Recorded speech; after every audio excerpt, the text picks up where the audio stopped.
Empresas e órgãos de defesa do consumidor se reuniram em São Paulo para selar um pacto, fazer todo o esforço possível para que o cliente que tem uma reclamação seja atendido sem precisar levar o seu caso à justiça, com a vantagem de poder resolver o conflito por meio de um portal da internet, monitorado pela Secretaria Nacional de Justiça, Tribunais de Justiça e PROCONs.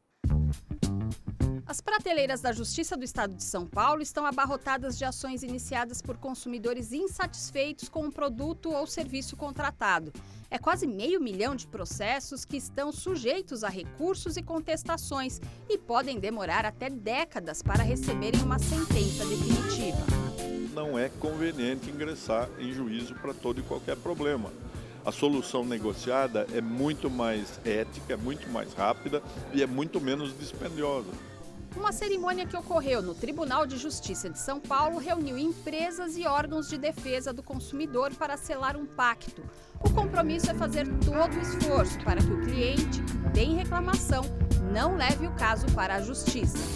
Nós vemos que o Brasil hoje há ouvidorias, há ombudsman, há setores de reclamação e é muito mais barato para a empresa receber o seu cliente, fazer com que ele fique satisfeito diante de uma reclamação, do que enfrentar uma questão judicial. Um portal na internet criado pelo Ministério da Justiça tem feito a ligação direta entre empresa e consumidores que se sentem prejudicados. 280 empresas estão cadastradas. É o portal consumidor.gov.br. É um canal na internet que ele pode acessar de casa, do trabalho, do lazer, colocando ali a reclamação dele e do outro lado a empresa tem um compromisso de responder.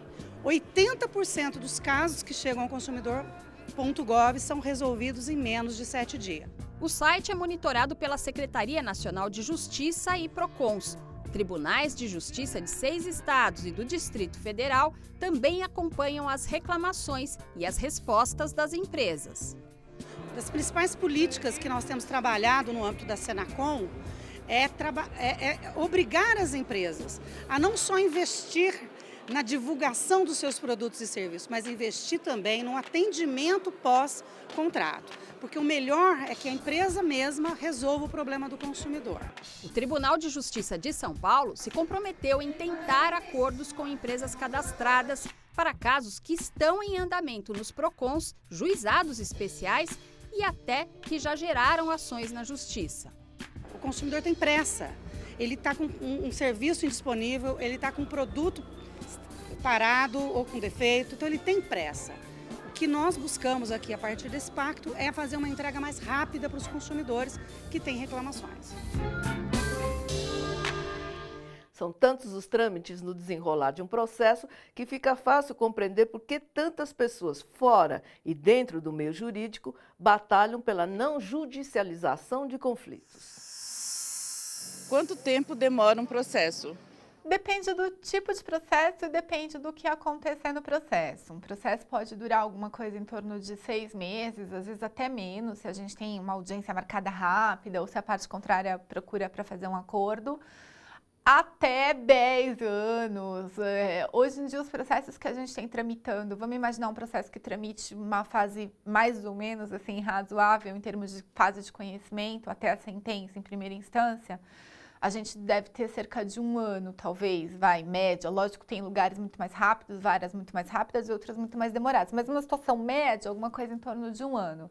Se a gente tiver um andamento de tribunal aqui, tribunal regional, que é estadual, TJ, que é o estadual da Justiça Comum, ele é mais demorado do que o trabalhista. Mas vamos falar do trabalhista, que é a realidade que eu conheço melhor. Cerca de mais ou menos 1 ano. TJ, alguma coisa entre 2 a 3 anos. Então, nós já estamos falando de 2 no trabalhista contra 4 na Justiça Comum. E se a gente tiver situação processual de recursos para tribunais superiores em Brasília, TST, STJ, STF, aí a gente pode acrescentar mais uns 4 anos. Aí volta tudo para a fase de liquidação de sentença, para execução de sentença. Então, isso tudo a gente está falando só para ter a decisão final. Aí depois a gente vai discutir o cumprimento daquela decisão. E aí pode pôr mais uns 2, 3, dependendo da situação, muitos anos. Quando vale a pena fazer um acordo? A decisão em relação a um acordo, ela passa por algumas circunstâncias específicas. Então, vamos imaginar que para mim seja mais importante receber R$1.000 agora do que receber 10 mil daqui a 1 ano, daqui a 2 anos, ou receber 50 mil daqui a 5 anos. Então, depende muito da condição de cada pessoa. Tem gente que não tem capacidade emocional de suportar o desgaste de um processo. A gente vê muito isso na área do direito de família, porque não é só o processo, né? A repercussão daquele processo na vida de cada pessoa. Eu queria saber qual setor tem mais processos. Aqui no Brasil, certamente o setor trabalhista. A Justiça do Trabalho é quem acaba recebendo o maior número de reclamações trabalhistas, né? Os processos trabalhistas, no mais das vezes, eles recebem o nome de reclamações trabalhistas. Então, eu não sei, assim, estatisticamente falar, mas eu posso arriscar seguramente que é a Justiça do Trabalho.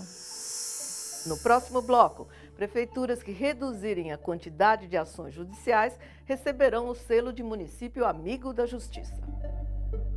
Essa iniciativa não inibe nem o cidadão, nem o poder público de entrar com uma ação judicial.